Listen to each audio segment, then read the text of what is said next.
Revolutionary greetings, comrades.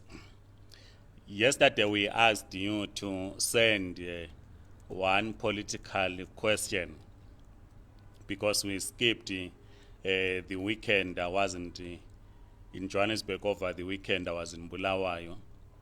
So I was unable to ask you to send your political question.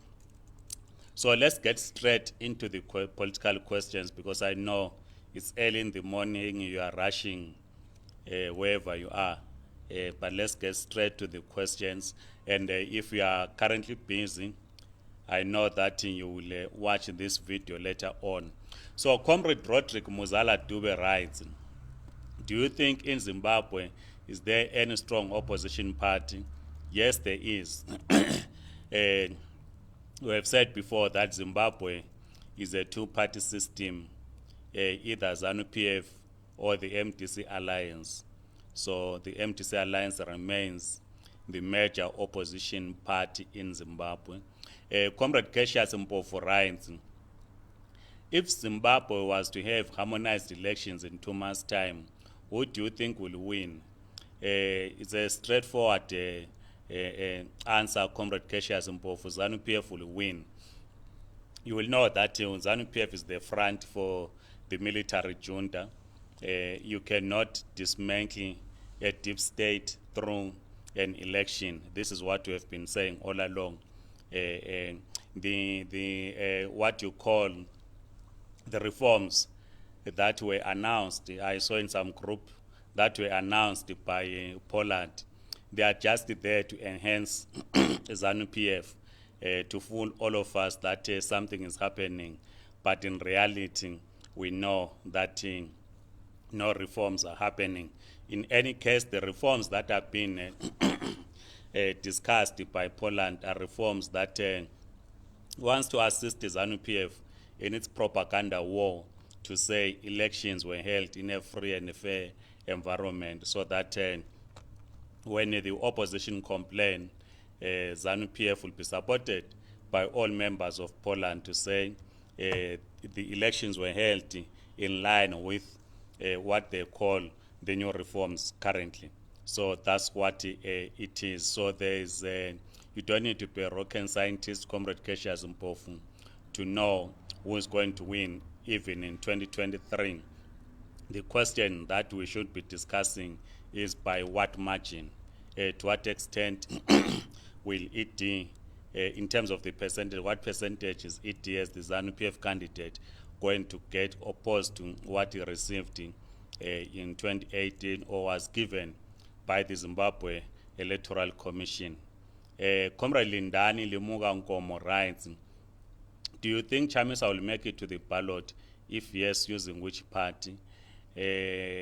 I do not think that Chamisa is going to boycott elections in 2023. In any case, they are participating, as I understand, in the by-elections in March, so they cannot participate in the by-elections in March and then boycott the 2023 elections.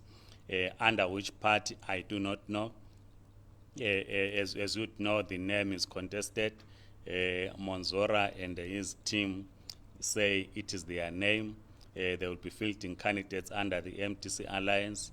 I saw a message by the MDC Alliance spokesperson saying they will let everyone know what is going to happen. So I do not know what they are going to do in terms of which party name they are going to use.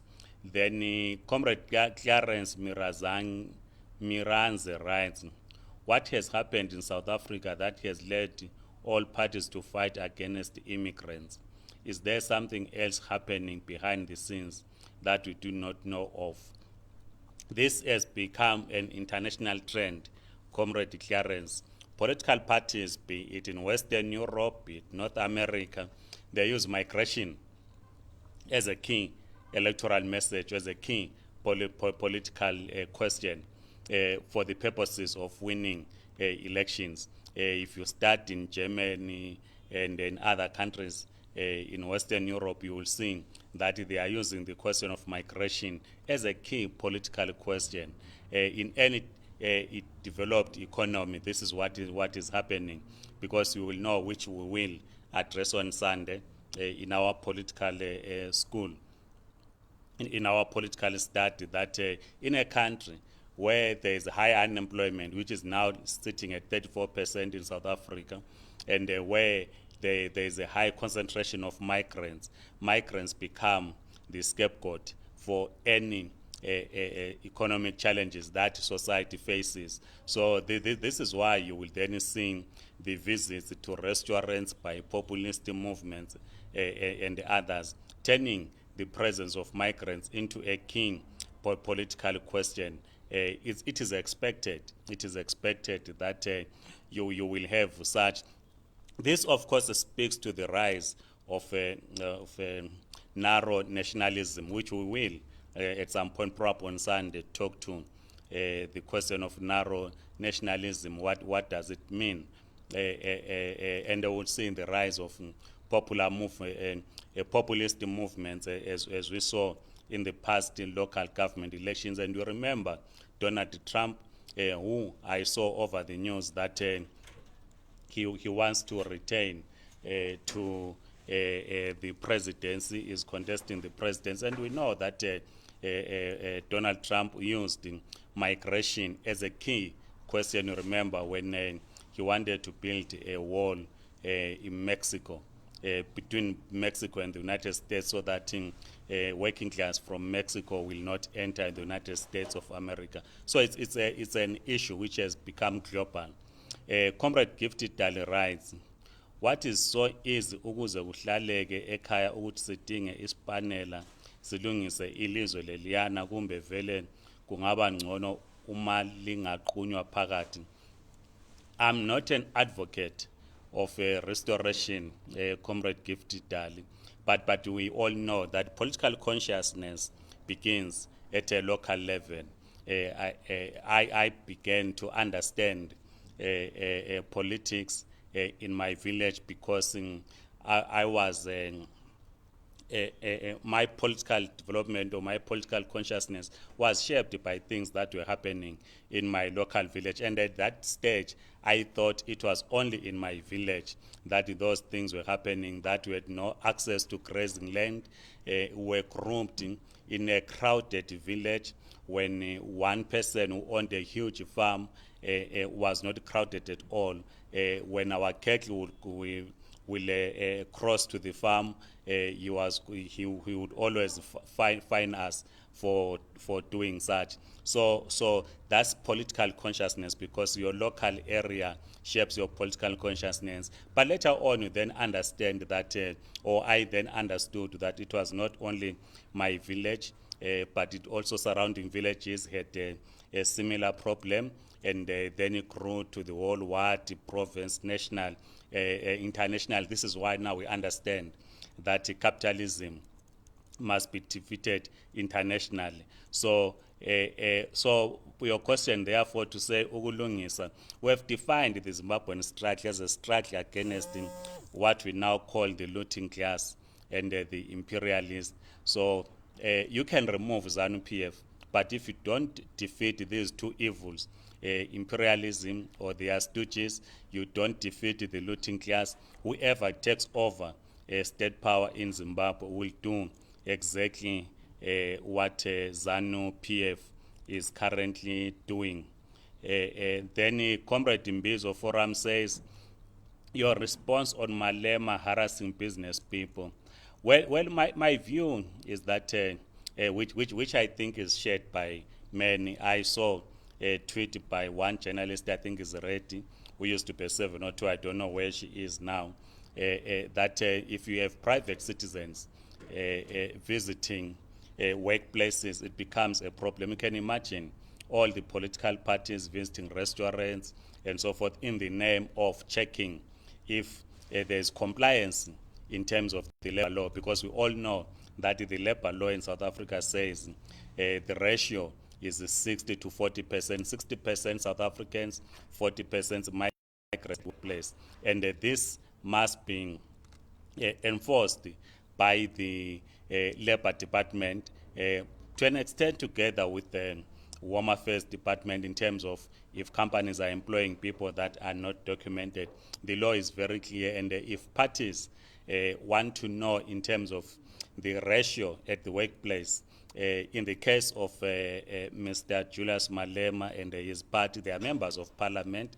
They have access to that information from the Portfolio Committee on Labour and the Portfolio Committee on Home Affairs. So you would imagine if UDM, DA, Inkatha, everyone visits the restaurants and the workplaces. This, of course, speaks to a weak state in South Africa. We've always maintained that South Africa is a weak state, but we will talk to it at some point. But it's important that we underline that South Africa is a weak state, and we argue that Zimbabwe is a strong state, more stronger than the South African state, because in Zimbabwe, a political party cannot do what Malema and others were doing, or what the rest are doing when they went to Barra, a tax rank. They disrupted business there by hawkers. I know of migrants of Mozambican origin who were removed in some selling stalls in Barra tax rank on the basis that they are migrants. And the people that went there to evict them, they do not have the capacity to check whether the migrants are in South Africa legally or not. So the likes of Mackenzie, Mashaba and others, these are private citizens who then want to take the responsibility of policing South Africa in terms of who enters South Africa, whether one is documented, is not documented, which is the work of the law enforcement agencies that must do that. But that all points to the point that I'm making, that South Africa is a weak state.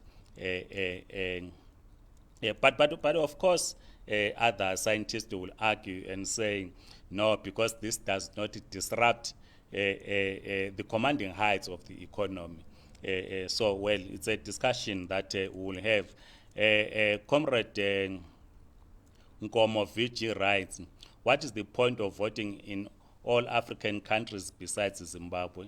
Because all African leaders have failed to lead their citizens, especially when it comes to finance greatness is taking its place. I'm not sure when you single out Zimbabwe what you mean. You mean Zimbabwe is developing. I'm not sure what you are trying to say, Comrade Viching.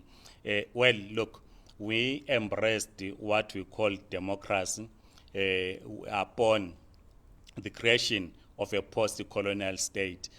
What we did not do in the struggle for national liberation, we did not have a conversation about a political system that we should have introduced in Africa, whether what we now know as the Western democracy works for Africa or not. Since Ghana became independent in 1957 and others followed, we've always had challenges on the question of elections in the rest of the continent. So it's a conversation that we might want to have to say what is the best political system that Africa needs to implement. Remember, we came from a feudal society where we were under the authority of the what we today refer to as traditional leadership. It was under feudal society.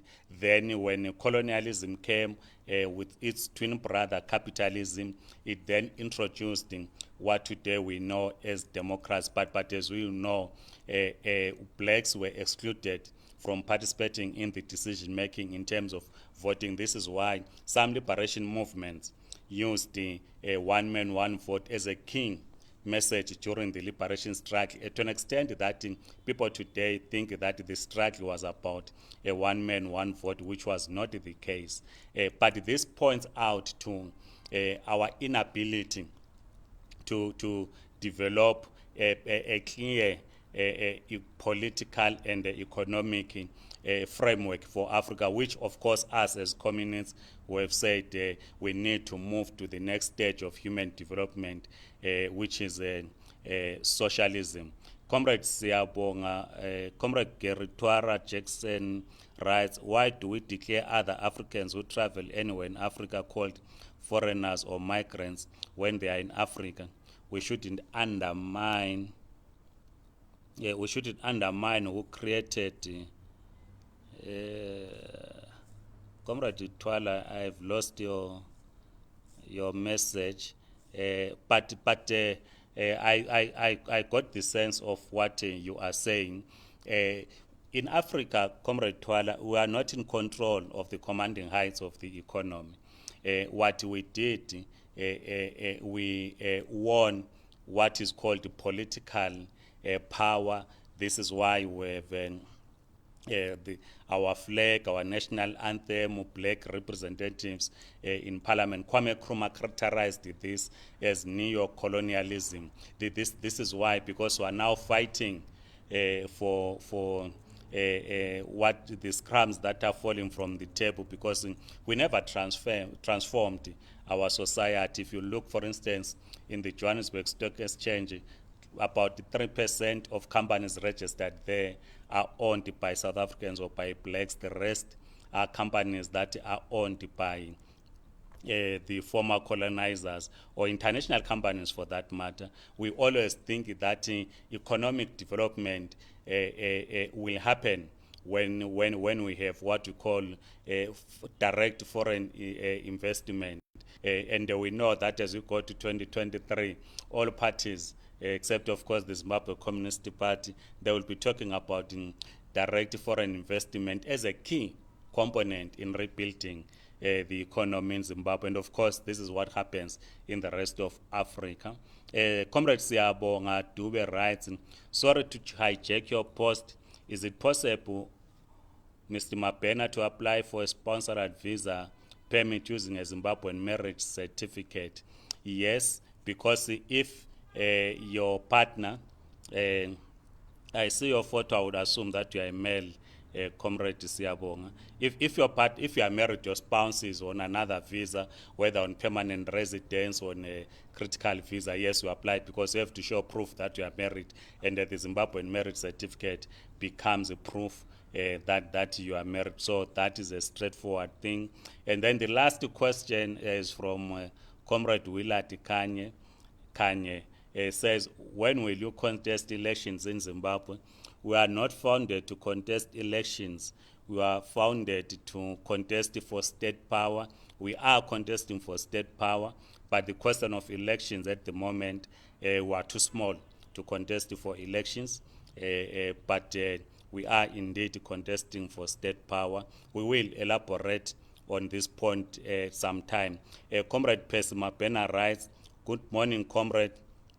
What do you suggest needs to be done to persuade Zimbabweans, in bracket the youth in Zimbabwe and millions in the diaspora, especially those in SA, to register and vote in large numbers?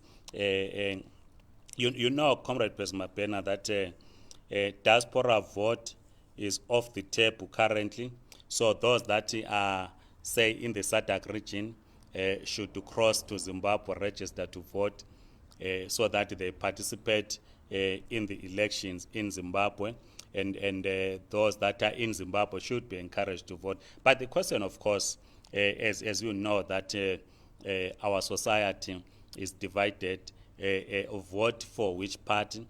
There are others that think that, as expressed by one comrade here, that maybe restoration is the way to go, and others, of course, who believe that